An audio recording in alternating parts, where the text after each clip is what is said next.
여러분 가운데는 6.25를 경험하신 분도 계실 겁니다. 저처럼 경험하지 못한 세대도 물론 있고요. 또 저보다 훨씬 이후의 세대는 6.25가 뭔지도 모르는 그런 젊은이들도 있다 그래요. 우리가 목숨을 걸고 지킨 이 귀한 가치를, 그것이 학교 교육의 교과 과정이든 아니든을 떠나서 이 나라의 한 사람으로서, 국민으로서 마땅히 기억하고 또 나라를 사랑하는 마음은 누구에게나 다 있어야 한다고 생각합니다. 그런 점에서 교회는 특별히 사회적 책임, 국가에 대한 사회적 책임을 더 다른 기관보다, 어떤 종교인이나 일반인보다 더 무겁게 받아들이고 생각해야 된다라고 할 수가 있습니다. 실제로 6.25 이후에 공산주의가 점령하는 그 지역에서는 많은 그리스도인들이 억압과 탄압과 핍박을 당했습니다. 왜 특별히 이 그리스도교가 핍박의 대상이었느냐? 그들의 이 공산주의 주체 사상이라는 이 사상적 논리, 또 그들의 어떤 체제에 대해서 우리 그리스도교가 가지고 있는 이 정신과 하나님의 뜻이 맞지 않기 때문에 그것을 그대로 수용하고 받아들이지 못하기 때문에 힘에 의해서 탄압과 또 숱한 수모와 고문과 고초와 또 순교라는 이런 거룩한 일이 일어나게 되었습니다. 역사책을 들여다보지 않더라도 교회가 또 성도들이 수없이 많은 핍박과 박해로 순교자들이 나온 그런 역사적인 사실들을 우리가 접하고 있죠. 조금 더 올라가면 일제 강점기에 또 얼마나 많은 이 그리스도의 이름으로 탄압과 박해를 받았는지 모릅니다. 공산주의는 그 체제와 그들의 가치를 반대하기 때문에 탄압을 받았다면, 일제 강점기 때는 우상 숭배라고 하는 그 이름으로 우리가 항거하고 저항하고 비판함으로 많은 박해와 순교의 역사를 우리가 보게 되었습니다. 여러분이 잘 아시는 주기철 목사님의 그 말씀 중에 용인에 있는 한국 기독교 순교 기념관이라고 이제 그곳에 이 주기철 목사님의 정신을 기리는 글 가운데 이런 글이 있습니다. 예수를 버리고 사는 것은 정말 죽는 것이요, 예수를 따라 죽는 것은 정말 사는 것이다. 그렇기 때문에 일사각오라는 그런 결연한 의지를 가지고 일제에 항거하고 또 그 하나님의 말씀의 뜻을 숙이지 못하고 결국 모진 고문과 곡초로 죽음을 당하게 됐다라고 생각합니다. 또 주영진이라고 하는 주기철 목사님의 아드님이 계신데, 자, 그분도 교회에다가 일본 천황의 사진을 걸어놓고 교회 안에다가, 그리고 주일날 선거하는 투표장으로 사용하기를 원하는 그들의 요구를 거부해서 투옥이 되고 고문을 당하고 결국 젊은 32살인가 나이에 순교를 하기도 합니다. 이렇게 기록으로 남겨진 사람 이외에 또 얼마나 많은 문명의 그리스도인들이 일제강점기에 혹은 6.25라고 하는 이 동족 상잔의 비극으로 얼마나 많은 박해와 고난과 죽음을 겪었는지 우리는 다 알 수가 없어요. 어느 문헌에 보면 1884년 그리스도교가 들어온 이후부터 한 2600여 명이 믿음을 지키다가 목숨을 잃었다라고 하는 그런 기록이 있습니다.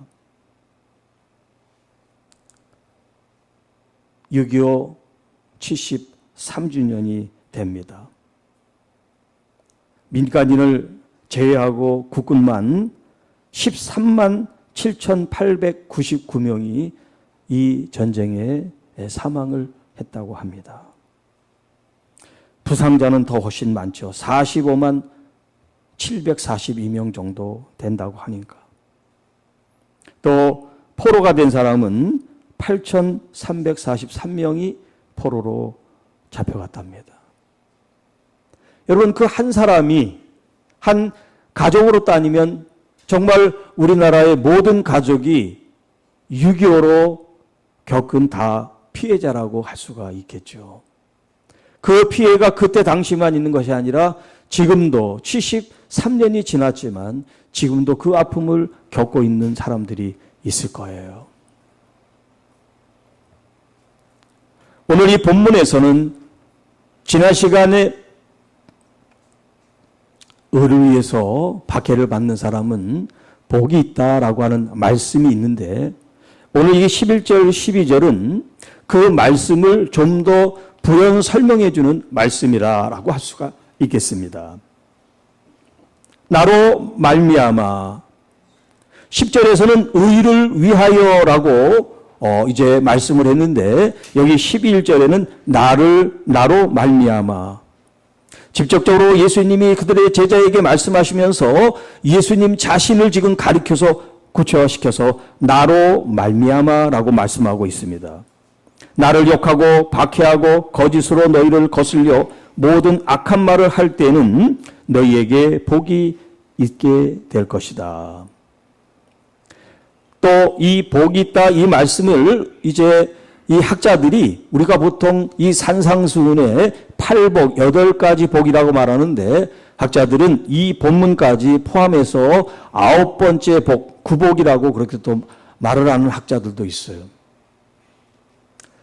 뭐 성경이 이것이 8복이다 그렇게 뭐 말한 적은 없고요. 학자들이 그렇게 이제 분류를 해서 얘기를 하는데 대부분 많은 사람들은 8복이라고 얘기를 하죠. 왜 그러냐면 이 원문을 보면 그 원문의 구조가 이 8가지 복에 대한 말씀과 지금 이 9번째라고 하는 11절과 12절의 구조가 완전히 달라요. 예를 들면 복되어라 혹은 복이 있어라 라고 하는 말을 앞에 8번의 복에 대해서 제일 먼저 블레싱이라는 말을 이제 먼저 첫 단어로 사용했다면 이 11절에 있는 말씀은 그러질 않아요. 그래서 학자들은 이제 그 구조상 이제 이 11절을 8번째 의를 위하여 박해당하는 그 사람의 말씀에 부연으로 혹은 설명으로 이제 이해를 하고 또 그렇게 주석을 달기도 합니다.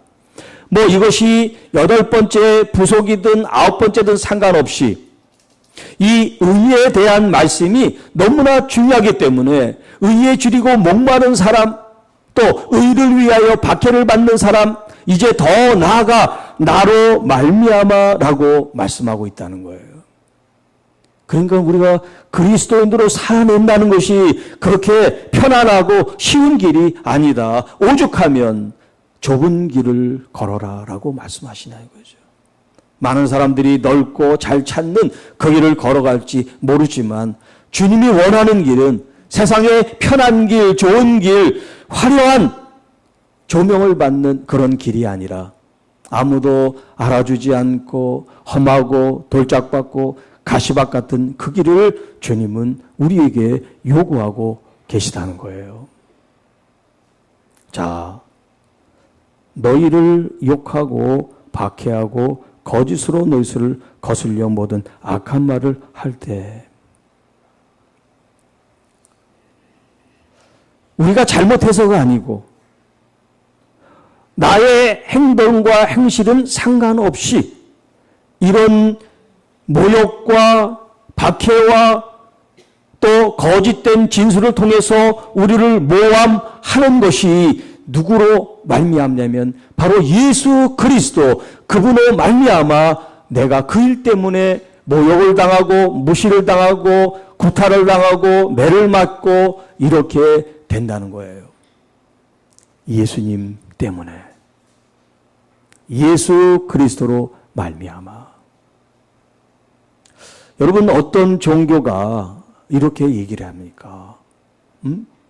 이렇게 고난과 고통을 직시하고 직면하고 더 나아가 12절에는요. 기뻐하고 즐거워하라고 얘기를 합니다. 이런 종교가 세상에 어디 있습니까? 이것을 역설, 파라독스라고 그래요. 성경에는 수없이 많은 파라독스, 역설이 등장합니다. 이 역설이라는 의미 뭐냐면 우리가 이 땅에서 자연스럽게 받아들일 순리, 또 어떤 그 당연한 이런 논리나 가치를 전면적으로 부정하고 완전히 뒤집어 엎는 그런 개념이라고 할 수 있어요. 좀 전에 주기철 목사님이 말씀하신 그 말씀. 예수 그리스도를 믿고 죽는 게 진짜 사는 거다. 이게 말이 안 되잖아요. 사는 게 사는 거지. 죽는 건 죽는 거고. 그런데 성경은 그렇게 말하지 않습니다. 자기 목숨을 위하고 아끼는 사람은 죽을 것이지만 자기 목숨을 버리는 사람은 살 거다. 이렇게 말씀하신단 말이에요. 이걸 파라독스 혹은 역설이라고 얘기합니다. 오늘 이 본문도 마찬가지입니다. 여러분, 우리가 욕을 실컷 먹고 또 박해를 당하고 거짓 진술로 억장이 무너지는 그런 삶의 현실을 여러분이 맞닥뜨릴 때 그거를 기뻐하고 즐거워하라고 말씀하세요. 화를 내고 분노에도 현찬을 파내 기뻐하고 즐거워하라고 말씀합니다. 이것을 역설, 파라독스라고 하는 거예요. 자, 지금 현재도 우리가 일제강점기도 다 끝나고 6.25도 다 끝났습니다만 지금 현재 여전히 진행되고 있는 박해와 고통이 있어요. 뭐 가정에도 그런 일이 있을 수 있고요. 어떤 목사님은 젊은 시절에 예수를 믿고 교회 다닌다고 아버지가 보기만 하면 몽둥이로 구타를 하고 매를 맞고 그랬답니다. 그래서 아버지를 피해서 군대를 갔대요. 그런데 군대에서도 또 선임이 그렇게 자기를 몽둥이 찜질을 하더래요. 교회 간다고. 그런데도 그는 승리하고 지금은 유명한 목사님이 되셨습니다. 뭐 꼭 목회자가 아니더라도. 북한에는요, 얼마 전에 들은 이야기인데 성경책을 소지했다고 정치 수용소에 갇혀서 수없이 많은 고통을 당한 그런 이야기를 들은 적이 있어요. 사람들이 모여서 예배를 드리거나 찬양을 한 것도 아니에요. 성경책을 가지고 있었다고, 그 집안에. 무슨 체제에 대해서 반대하고 반역을 한 것도 아니에요. 그런데 예수를 믿는다는 그 이유 때문에 박해를 받는다고 해요.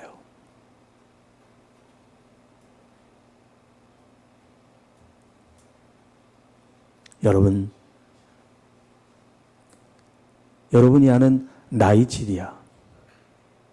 이 나이지리아는 지금도 하루에 13명씩 죽임을 당하고 있대요. 그리스도인들 중에.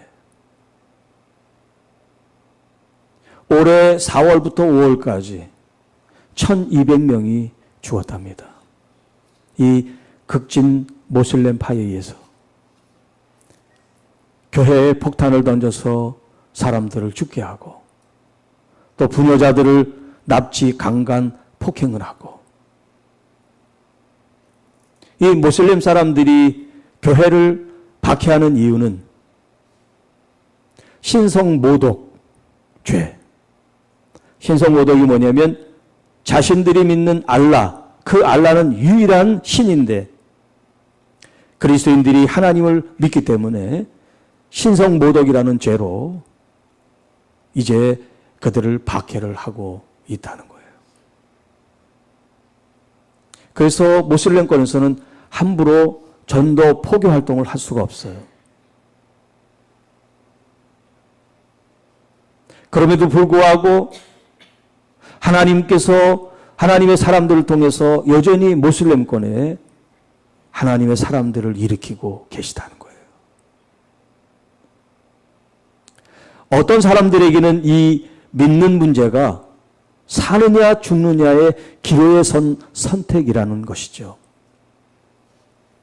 그러나 서방에 있고 또 동방에 있는 우리 같은 경우는 전혀 위해받지 않으니까 너무나 편안하게 신앙생활을 하고 있다고 할 수가 있습니다. 이것이 편안하든 불편하든 어렵든 환란이 있든 상관없이 우리에게도 어떤 그런 순간이 왔을 때 그것을 회피하고 피하는 그리스도인들이 아니라 그런 내 생명이 위해되는 그런 것을 내가 알면서도 내가 믿는 이 믿음을 부인할 수 없고 이 신앙의 가치를 버릴 수 없다고 하는 이 믿음의 견고한 뿌리내림이 이런 어려움이 없는 이 평안의 시기에 오히려 더 뿌리를 단단히 내려서 어떤 환란이 오고 어떤 역경이 오고 어떤 곤란이 임할지라도 우리의 믿음이 변하지 않고 오히려 더 아름답게 빛이 비춰지는 하나님의 자녀들이 되시기를 주님의 이름으로 축복합니다. 성경은 이 박해에 대해서 뭐라고 말씀을 하고 계시나요? 시편 두 군데를 제가 잠깐 소개합니다. 46편 1절 하나님은 우리의 피난처시요 힘이시요 환난 중에 만날 큰 도움이시라. 시편 50편 15절 환난 날에 나를 부르라. 내가 너를 건지리니 내가 나를 영화롭게 하리로다. 여러분 성경 어디에도 봐도 환난이 없고 핍박이 없고 박해가 없다. 예수를 잘 믿으면 편안하다라고 하는 본문은 아무 데도 없어요. 오히려 오늘 이 본문처럼 오히려 주님 때문에 주님의 이름으로 말미암아 우리가 박해를 받을 거라고 말씀을 하고 계십니다. 그리고 더 나아가 더 적극적으로 이런 박해를 두려워하지 말라고 말씀하십니다. 요한복음 16장 33절 내가 이것을 너희에게 이르는 것은 너희로 내 안에서 평안을 누리게 하려 함이라. 세상에서는 너희가 환난을 당하나 담대하라. 내가 세상을 이기었노라. 이 요한복음 16장 말씀은 예수님의 마지막 이 지상에서의 제자들을 향한 설교라고 말을 하고 있어요. 이제 학자들은 보통 이제 설교를 강화라고 표현을 합니다. 마지막 강화의 말씀이에요. 그 말씀 가운데 주님께서 이제 이 땅에 있지 않고 아버지께로 가게 된다. 이제 그런 말씀 가운데 오늘 이 33절 세상에서 너희가 환난을 당하겠지만 담대하라. 내가 세상을 이기었다라고 말씀을 하고 있어요. 좀 더 구체적으로 믿음의 사람들이 어떻게 박해와 고난을 당했는지 히브리서에 이렇게 묘사하고 있습니다. 11장 35절 이하의 말씀이에요. 여자들은 자기의 죽은 자들을 부활로 받아들이기도 하며 또 어떤 이들은 더 좋은 부활을 얻고자 하여 심한 고문을 받되 구차히 풀려나기를 원하지 아니하였으며 또 어떤 이는 조롱과 채찍질 뿐만 아니라 결박과 옥에 갇히는 시련도 받았으며 돌로 치는 것과 톱으로 켜는 것과 시험과 칼로 죽음을 당하고 양과 염소의 가죽을 입고 유리하여 궁핍과 환난과 학대를 받았으니 그들은 광야와 산과 동굴과 토굴에 유리하였느니라. 정상적인 삶을 살지 못하고 그들이 동굴이나 혹은 산속에서 사람들이 그런 박해를 하니까 그것을 피해서 살아가는 그런 사람도 있고, 또 그들이 실제 돌에 맞는다든가 톱에 켜진다든가 이런 환난을 외면하지 않고 그 고난을 감수하여 죽는 그런 믿음의 선진들도 있었다라고 표현하고 있습니다. 이제 마지막으로 제가 요한계시록 2장의 말씀을 인용하겠습니다. 이 말씀은 서머나 교회를 향한 주님의 말씀이에요. 내가 내 환난과 궁핍을 알거니와 실상은 내가 부유한 자니라. 자칭 유대인이라 하는 자들의 비방도 알거니와 실상은 유대인이 아니요 사탄의 회당이라. 너는 장차받을 고난을 두려워하지 말라. 볼지어다 마귀가 장차 너희 가운데서 몇 사람을 옥에 던져 시험을 받게 하리니 너희가 10일 동안 환난을 받으리라. 내가 죽도록 충성하라. 그리하면 내가 생명의 관을 내게 주리라. 귀에 있는 자는 성령이 교회들에게 하시는 말씀을 들을지어다. 이기는 자는 둘째 해를 받지 아니하리라. 쉽지 않은 말씀입니다. 그리고 우리의 평안을 깨는 말씀 같습니다. 우리는 안전하고 편안하고 손해보지 않고 안락하고 더 누리고 더 성공하고 더 잘되기를 원하는 마음이 누구에게나 있잖아요. 그런데 예수님이 우리에게 그것이 아니라 예수님의 이름 때문에 환난과 박해를 감수하라고 말씀하시고, 아니 오늘 본문에는 더 기절초풍하게도 즐거워하고 기뻐하라고 말씀하시니 이게 어떻게 된 일일까요? 왜 주님은 이렇게 역설적인 말씀을 우리에게 하셨을까요? 자, 12절에 보면 기뻐하고 즐거워하라. 그 말씀은 이 땅에서 우리가 해야 될 몫이고, 그 다음 말씀을 이제 보세요. 차원이 다른 차원이에요. 관점이 다른 관점이에요. 하늘에서 너희의 상이 클미라. 지금 이 땅에서는 사람들이 모욕하고 박해하고 거짓말을 하고 이렇게 우리가 고통을 당하는 게 이 세상 현실이란 말이에요. 이 땅에서 일어난 일이란 말이에요. 그럼 이 땅에서 그런 일을 겪는 우리들은 취해야 될 게 뭐냐면 그 일에 대해서 기뻐하고 즐거워하는 거고, 그 이후에 우리가 그렇게 해서 순교를 하든 고난을 받고 역경에 처하든 어떤 결말이 되든 상관없이 하늘에서는 너희의 상이 크다. 너희 전에 있던 선지자들도 이같이 박해를 받았느니라.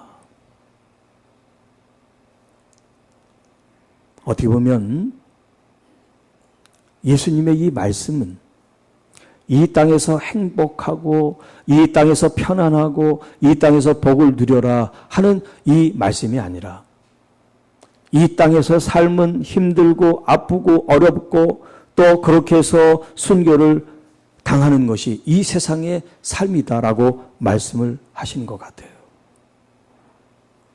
그러나 이게 우리 인생의 끝이 아니라 이 땅은 유한하고 한정된 한시적 삶이지만 두 번째 우리의 삶이 있는데 그것은 영원히 사는 삶인데, 예수 그리스도의 그 이름 때문에 고통받고 고난받은 사람은 두 번째 사망, 죽음, 영원한 죽음, 하나님의 심판으로 지옥에 들어가지 않는다라고 말씀을 하고 있단 말이죠.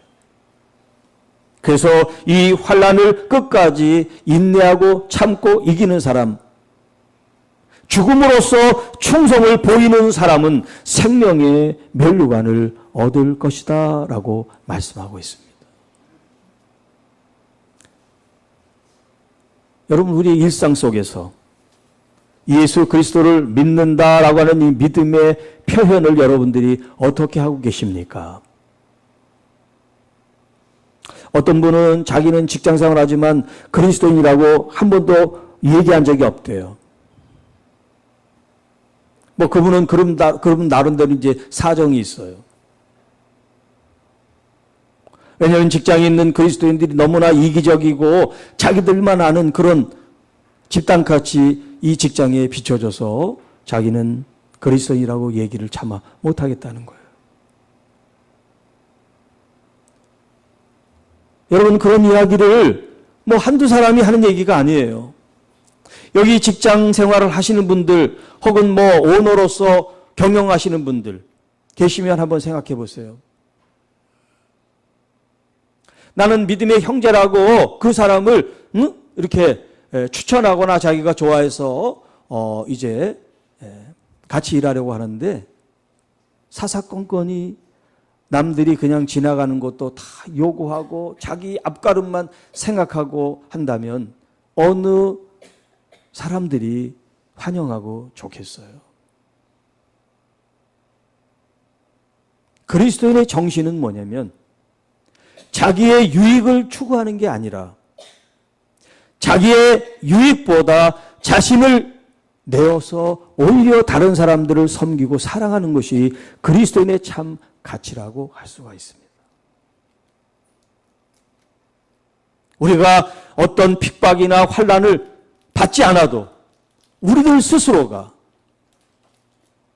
더 낮은 자세로 자신을 낮추며 그리스도를 영화롭게 하고 그리스도의 이름이 땅에 떨어지지 않게 하는 것, 그것이 먼저 우리가 취해야 될 행동이고, 그런 어떤 환난과 위기가 왔을 때 죽으면 죽으리라 그런 일사각오의 정신과 마음을 갖고 주 예수 그리스도의 이름을 더럽히지 않는 그런 숭고한 신앙의 정신을 가지고 살아갈 수 있는 준비가 유비무환처럼 항상 좋을 때 더 그렇게 마음을 다잡고 주님께 가까이 가는 여러분들이 되시기를 주님의 이름으로 축복합니다. 이미 믿음의 사람들도 그렇게 걸어왔다고 얘기합니다. 그리고 이 땅이 아닌 하늘에서 우리에게 주실 상이 크다라고 말씀하세요. 이 땅에서 아무리 화려하고 아무리 위대하게 살아도 여러분 그들에게 영혼이 없다면, 그 영혼이 지옥이라면 이 땅에서의 화려하고 이 땅에서의 부귀영화가 무슨 소용이 있겠어요. 그런데 이 땅에서는 참 볼품이 없어요. 주목받지도 못해요. 이름도 없이 무명으로 살아가요. 그런데 하나님의 나라에서는 그가 유명한 사람이요, 그가 영웅이요, 그가 주님의 품에 안길 수 있는 사람이라면, 여러분 저는 이 땅에서의 삶보다 하늘에서의 그 삶을 택하고 싶습니다. 여러분도 그런 삶을 택하며 매일매일의 삶 속에 나라와 민족을 위해서, 더 나아가 하나님의 나라와 영광을 위해 쓰임받는 우리들이 될 수 있기를 주님의 이름으로 축복합니다. 하나님 아버지 감사합니다. 특별히 6.25 73주년을 기해서 하나님께서 이 민족을 지키시고 또 피 흘리지만 그 희생을 통해서 여기까지 인도해 주신 주님을 다시 한번 생각하고 이 땅에 다시는 동족 상잔의 비극이 일어나지 않도록 하나님의 참된 평화가 임할 수 있도록, 또 개인의 삶 속에 환난과 역경과 고난과 핍박이 있을지라도 우리 주 예수 그리스도에 대한 이 믿음의 가치를 우리가 끝까지 더 붙잡고 이 길을 걸어가는 믿음의 승리자들이 되게 하옵소서. 우리 구주 예수님의 이름으로 감사하며 축복하며 기도하옵나이다. 아멘.